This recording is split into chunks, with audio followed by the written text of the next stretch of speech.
Bonsoir. Bien, le thème de cette vidéo va porter sur la résolution des équations de second degré. Bien entendu, c'est sûr que vous connaissez déjà comment est-ce que ça se passe de façon grosso modo. Nous allons particulièrement nous attarder sur les équations dont les coefficients sont les racines carrées. Pour vous expliquer exactement comment ça se passe, on va se servir de l'activité 1 ci-dessous. Il y a deux questions. La première nous demande de calculer racine de 2 moins racine de 3 au carré. Et ensuite la seconde, nous allons résoudre l'équation ci. Pour la première, on nous demande de calculer racine de 2 moins racine de 3 au carré. Bien entendu, cela se met sous la forme d'un produit remarquable que vous connaissez, qui dit que A moins B au carré, c'est A carré moins 2AB plus B carré. En appliquant donc ce produit remarquable sur cette opération, on a donc racine de 2 au carré moins 2 facteur de A qui est racine de 2, facteur de B qui est racine de 3, plus racine de 3 au carré. Après un petit calcul, vous obtiendrez la réponse suivante. 5 moins 2 racine de 6. Là, vous n'allez pas souffrir pour l'avoir. Maintenant, ce qui est plus intéressant, c'est la résolution d'une équation de ce genre en utilisant par exemple ce qui est en haut là.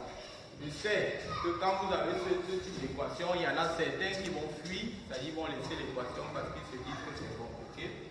Maintenant, je vous donne l'occasion de pouvoir voir comment ça se passe. On a une équation de second degré. On nous a enseigné en classe que pour résoudre ce genre d'équation, la première des choses à faire, c'est calculer le discriminant. Alors le discriminant, c'est delta qui est B carré moins 4AC. On peut s'interroger de savoir c'est quoi A, c'est quoi B, c'est quoi C. Et bien ici, A, c'est le coefficient de x carré qui est racine de 2. B, c'est le coefficient de x qui est racine de 2 plus racine de 3. Et C, qui est le coefficient à constante qui est égal à racine de 3. Donc en calculant cela, delta donc, ça va donner racine de 2 plus racine de 3 au carré moins 4 facteur de racine de 2 facteur de racine de 3. On a appliqué scrupuleusement la formule. Donc, après un petit calcul, vous allez obtenir que ce delta va vous donner 5 moins 2 racines de 6. Ce qui est intéressant avec la première question, c'est qu'on constate que notre delta, après le calcul, correspond à cette valeur-ci. Or, cette valeur-ci, c'est le carré de racine de 2 moins racine de 3. Donc, delta, ça va nous donner donc racine de 2 moins racine de 3 au carré. Bien. Donc, racine de delta. Ici, c'est donc la racine de racine de 2 moins racine de 3 au carré. Et on nous a appris en classe de seconde que ceci n'est rien d'autre que la valeur absolue de racine de 2 moins racine de 3. Voilà. Si l'on veut écrire sans valeur absolue, on va simplement écrire le plus grand qui est racine de 3 moins le plus petit. Voilà la valeur absolue, voilà racine de delta.